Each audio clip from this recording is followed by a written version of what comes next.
So good morning. Um, XRP on February 1st at 8:13 a.m. So by averaging sa 15 minutes, yan. Etong dulo natin.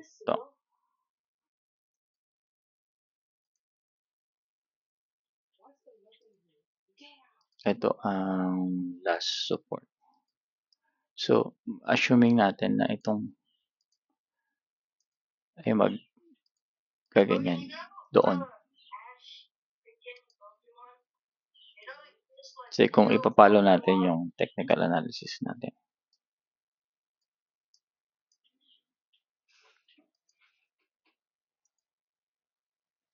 This can happen.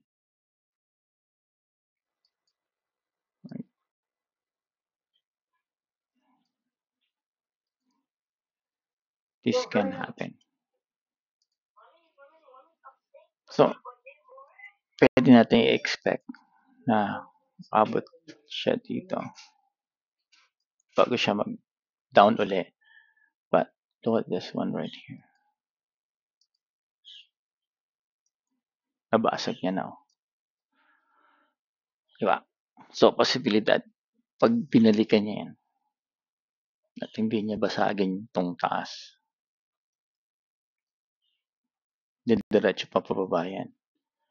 Which is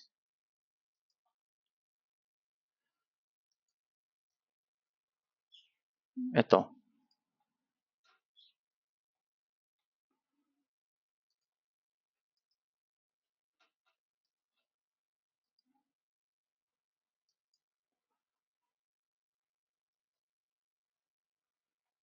$2.7.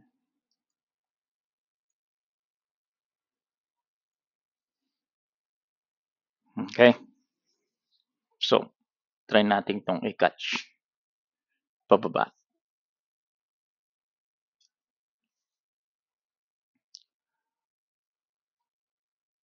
Pero kung gusto nyo, catch nyo rin pataas.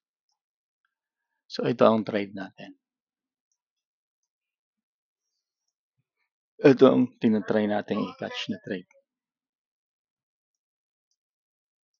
Nasa 1 minute pero averaging yan. Pare-parehas yan guys sa 15 ka pa. Detailed nga lang sa 1 minute.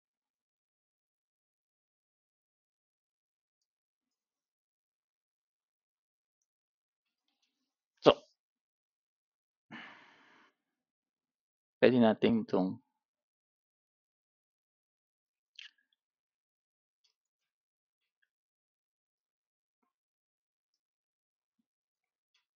hanggang dito.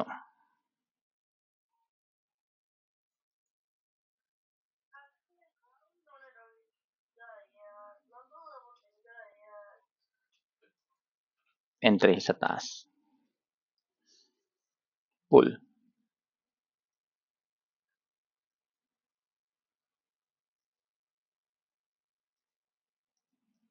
Right? Or, pwede nyo abangan dito.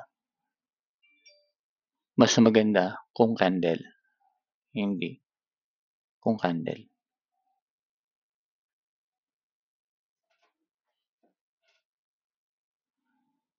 Yan. Candle. Yan. To. Maganda to.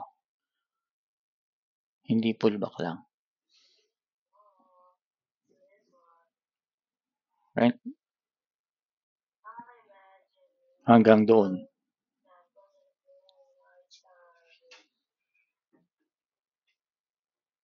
So, pwede nyo tong ito. Low. Technical analysis. Ang pinakamalakas niya, strong niya doon. Pero wala kang, ito lang data mo dito. Ito yung pinakahuli niyang support. Yan. Support, resistance. Last resistance. Ito yung last support mo. So, kung Technical analysis mo.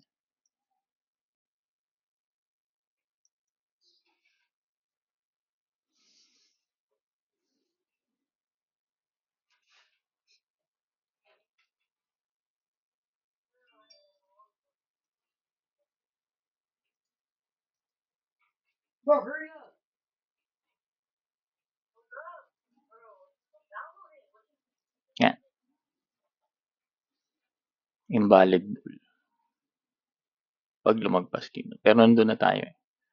So, hindi na invalid yan. So, ito ang ini-expect natin dapat dito. Leg 1. Leg 2. Leg 3. And then leg 4.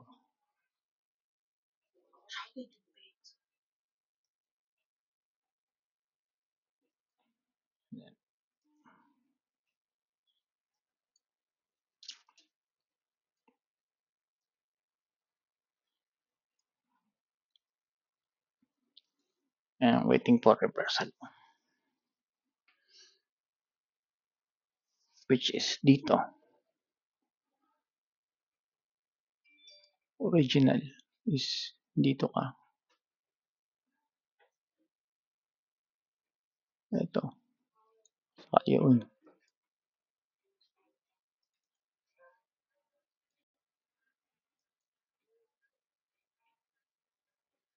Leg 1. 2. 4. So, yan. Yun lang ang trade mo. So, wala kang trade dyan. Ang hinahanap mo lang ngayon dito is yung pataas.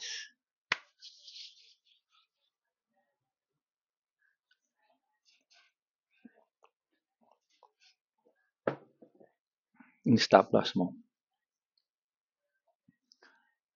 Somewhere around here. Ito. Yung tinamaan niya last resistance. So, umangat na. Diba? So, kung babay ako dyan,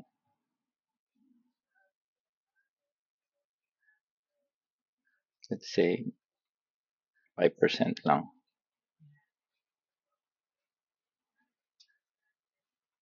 Ng long.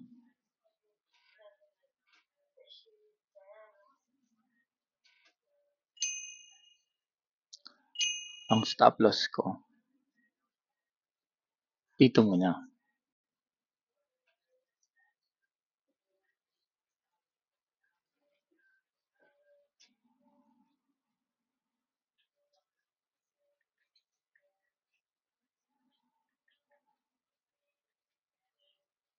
Oh, they removed Godzilla, by the Okay. way. Ang target ko, ito. They removed Godzilla. It's so annoying.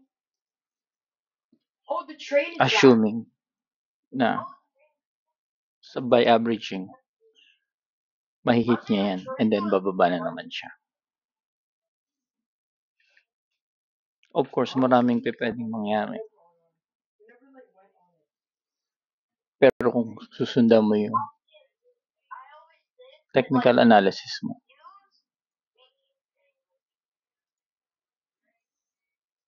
should be that way. By averaging. Dito tayo mag-short kasi na-break niya na yung kanina. Na-break niya na to. Di ba? Oh no, So, tingnan natin kung ganyan ang mangyayari. Lilinisin ko to. Okay? Tingnan natin yung yan. February 1st. Teka. Remove. Ito yung last candle natin ngayon. Yan. 8:15 AM. So, sabi nga natin, Na-break niya na tong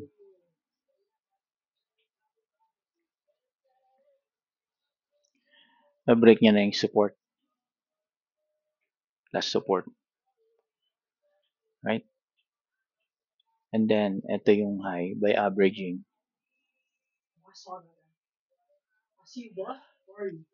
Ina-assume natin na ito, magpo-pullback doon bago siya bumagsak kasi na break niya tong last support. So, ina-assume natin to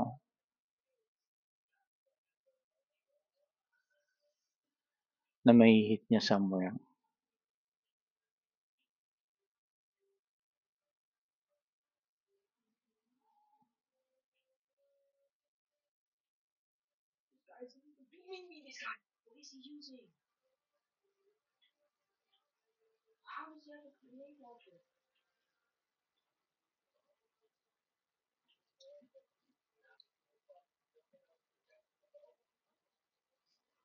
Dude! There's like And then ito yung target natin. no, there's a grenade launcher. That's a shotgun. Bago tayo bumaba. No, it's like a grenade launcher looking shotgun. Then pag bumaba na tayo, No. ang target na natin is yan.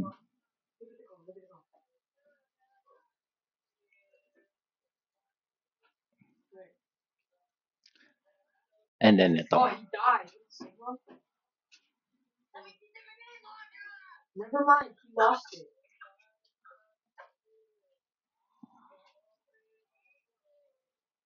Ito.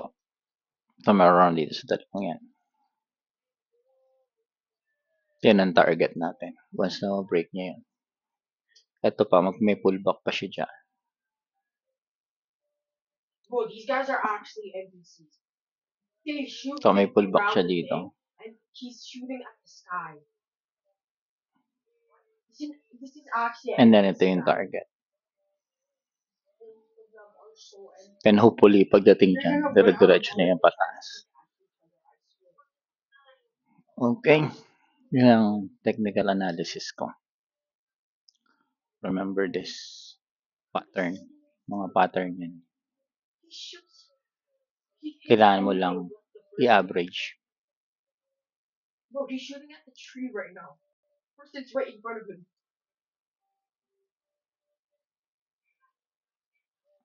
Bro, his Averaging. recoil goes to the side. His recoil is built different. Pag nasa inyo na yung data. Oh my gosh. Oh, wait, June. Ito.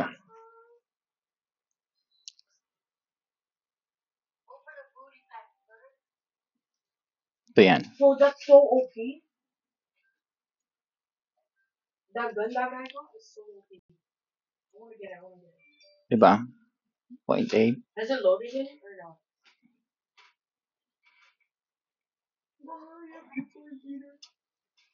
Kahit na ito pa ang kunin mo. You wanna see the best transformation? I mean the best glow up ever? 0.8. Parehas lang. Jude! You know the best glow up ever? Diba? So, hopefully, makatulong yan sa technical analysis natin. Okay? Sabi sa inyo, gagaling tayo dito. It's a white furry. Gagaling tayo dito.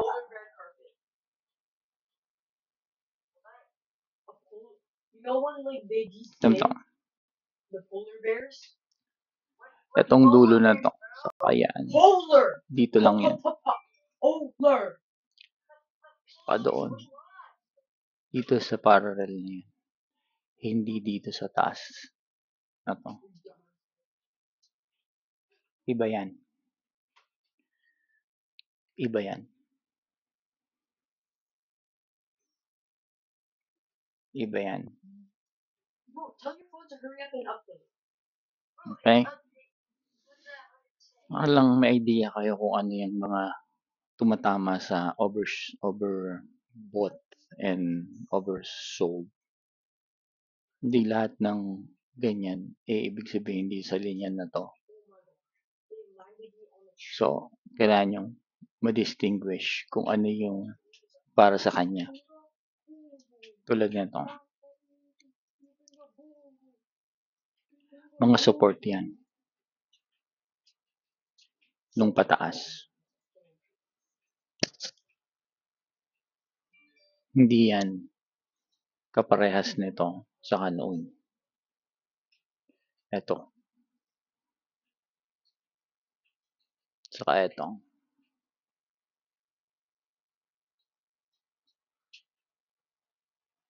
Ay, ang dalawang yan, compose nitong sa loob. Right? Ito.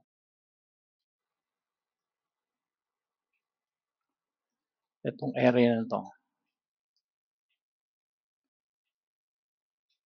compose nitong dalawang to. Itong high mo, saka nung low mo.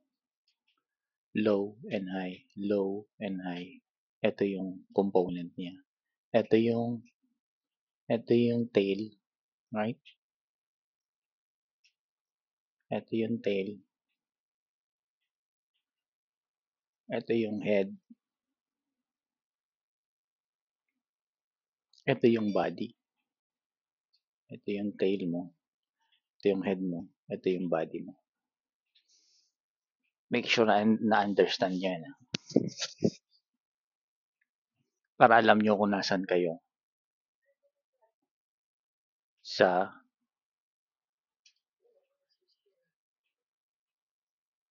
trading, no?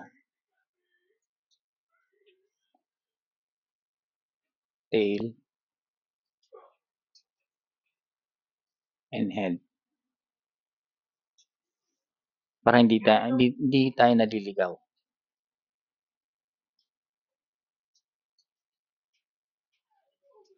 Yeah. Okay. Nagkaintindihan tayo dyan, ha?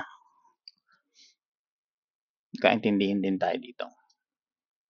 So, use the pattern. Pag nagkamali, too bad. Pero yung stop loss mo, maliit lang. Okay. Sana makatulong to. Ito na yung pinakamagandang naiintindihan kong video na ginawa ko ngayon. Madaming idea ang video akong naiisip kaya lang nagbubuhol-buhol. Okay, this one is good. That's it for now. Good luck.